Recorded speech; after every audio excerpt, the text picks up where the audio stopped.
Happy Sunday to everybody out there. It's a beautiful day. The sun's out. I just got back from getting my taxes done.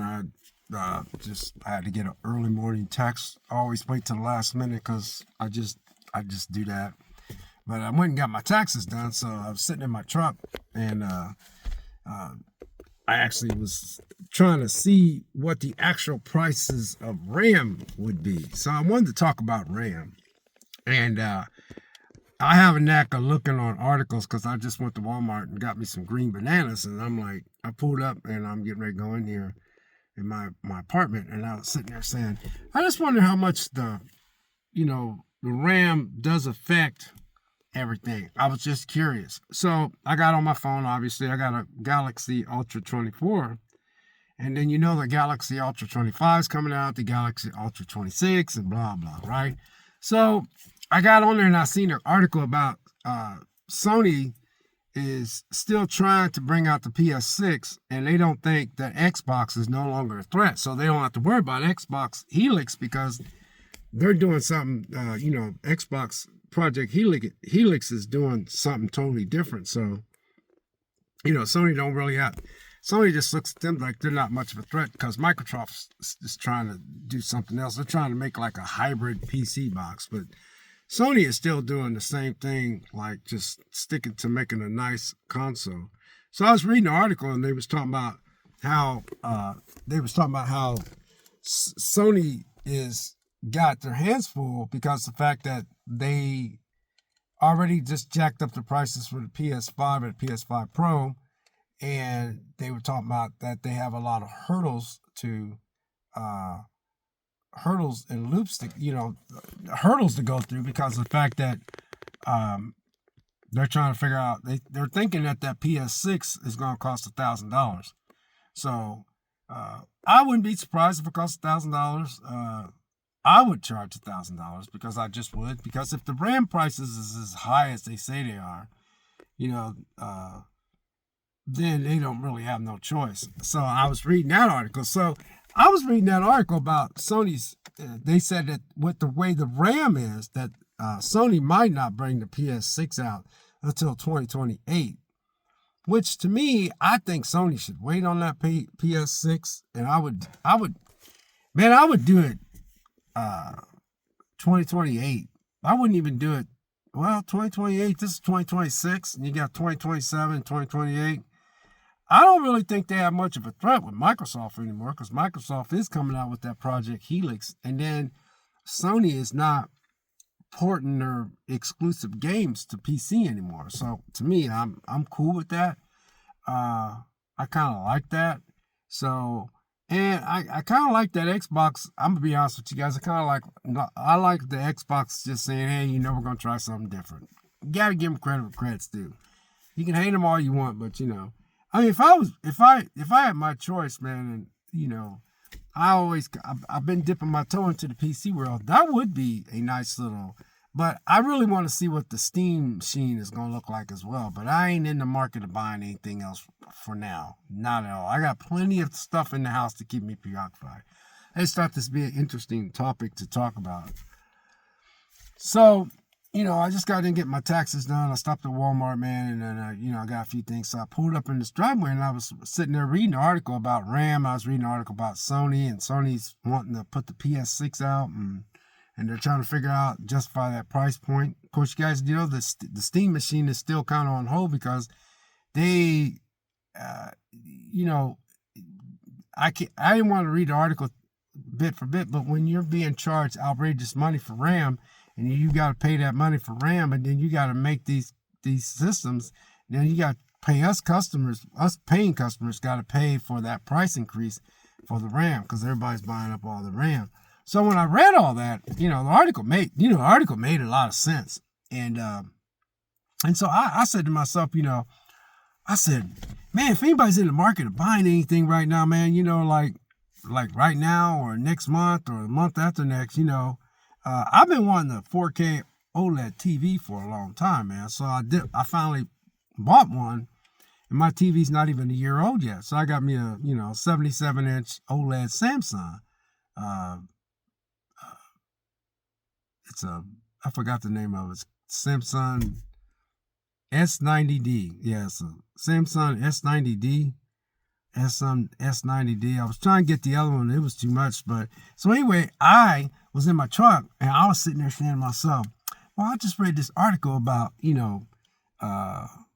Sony, talking about the PS6 and how they're trying to figure out what the price point is and when to put it out and when's the best time to put it out, what it's going to be like, and how they're going to do it, the cost, the trying to buy that expensive RAM and all that kind of stuff. So I said to myself, let me type in Samsung 4K TV and let me type in Samsung Galaxy Ultra 24, 25, and 26 because it's 26 already.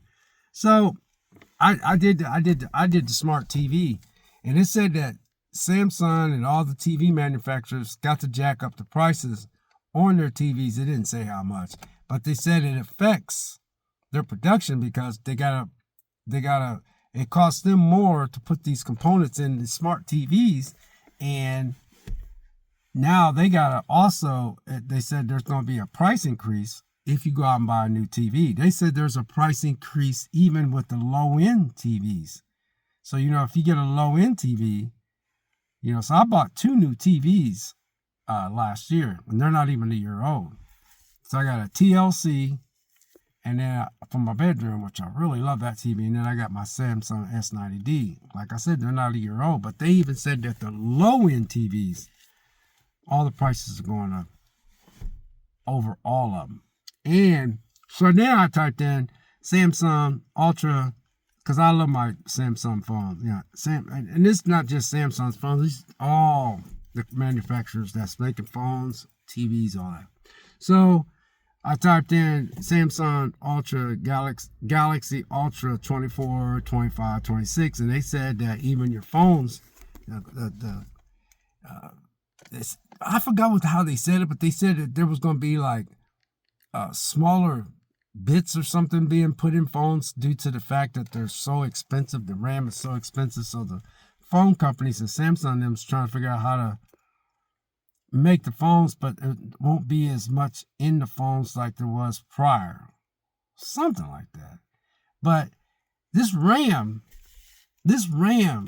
is affecting everything, you guys. Everything. That's why when I told y'all about these cars, all these cars these cars are smart. This truck is a 2014 truck. No, this truck is a 2003. And my Dodge Dart's a 2013. They got chips in them, but I don't think this truck has much chips in it because this is a 2003. It could though, but I know my Dodge Dart's got stuff in it that's a chip. But these newer vehicles, man, I told y'all in the previous video, I know that they're having you have to have a subscription for certain things on your car to turn it on and all that kind of stuff. But your cars now, it's got a lot of chips and a lot of RAM stuff that's involved in that. So let's start to drop a video about that. I don't think we're going to see any relief in sight, you guys. None at all. So anyway, in closing, I was talking to a guy, he's an engineer. And we were talking about, I said, man, is there any way they can get around this thing? He said, yeah. He said they can go back to the old technology. He said they can just go back and just make cars. He said they still can make cars without all that crap. He goes, but they won't do it. But he said that they can. He goes, because they just can't. They just make the car and not put the stuff in it. So I don't know how true it is, but I said, man, I was wondering about that. I said, because they've been building cars ever since before I was born. I said, I know they could just make a plain car. And he goes, yeah, they can, but he said if they will or not, that remains to be seen. But he said, they can make cars and they can just have them sit because they can't put all those chips and RAMs and the stuff that they go. He goes like they're all the stuff that's electronic and all that. He said they still can put, I guess America and other countries can still make stuff that doesn't have all that stuff, but I don't know for a fact if that's true or not. But I just thought this was interesting. I was just sitting in my truck before I went in there. I was like, well, I want to talk about this RAM situation, but I don't know, you guys. I don't see no relief in sight. So You know, who knows what happened in the next couple of years, but man, and what gets me though, I don't really think we like AI like we think we do. I don't, everybody's making a big deal out of AI, but I'm just not sure if we're all of us are sold on AI. I really don't. I don't know. I mean, it's cool and all, but you know, I bet some of us would be like, some of us could take it or leave it. You don't want to put all your eggs in one basket when it comes to AI. It seems like these companies are just, and I think that AI is what's causing everything to go so high up and skyrocketing and everything like that, and everybody's hoarding chips and RAM and all that kind of stuff. So I don't know. Don't look like there's no relief in sight. But anyway, I just thought it was an interesting topic to talk about because I was just reading about Sony's PS6 and their price increase of their PS5 and their PS5 Pro. And then I was like, I just wanted to see what it had effect on the television, the TVs. And sure enough, it has an effect on TVs, and sure enough, it has an effect on your little cell phones that we carry around, because these cell phones can do quite a bit, man. And I'm like, dang, So anyway, you guys have a blessed Sunday, and be safe out there, and have a great week coming. We'll see you in the next video.